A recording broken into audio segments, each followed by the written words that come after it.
So hi guys, today we're going to Gawahon Eco Park. So this is CPSU Victoria's Malabyan na gid siya.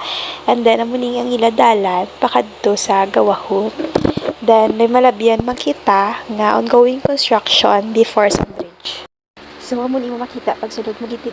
So we have entrance sa punto kami ni kadali para lang mag-register sa among pangalan. Muli ilalagyan pakadto. So nagpundo kami ni kadali man sa Okinawa House para magpa-picture. So, last ko tinga kadto around 5 years ago pa. So, it's still the same pa naman ilang structure, but wala na kami nakasulod gid sa ilang house tampe. Kay kadali kami paligo para sa refreshing nga tubig.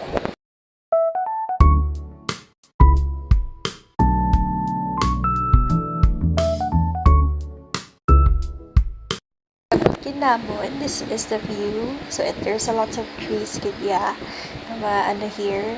Tapos yung mga lumot lang na gamay. They are also for birds watching. And nasa kanami lang kaya kay ito ka nature good saya. It's just what I like. Because of the plants also and also the trees. So, ang nila nga falls here video. Basta good ka refreshing. It's really refreshing guys. So this is how it looks like guys. So watch me as I swim or I swam here. So dalom yan siya nga part guys. Pero may aras sila sa dalom nga medyo ano lang siya like for kids at also sa babaw hindi nakasaka ito sa iba mga falls because it's rainy season kaya kinahanglan ta na mag-asa ilang tourism before or clearance before ka magsaka dito.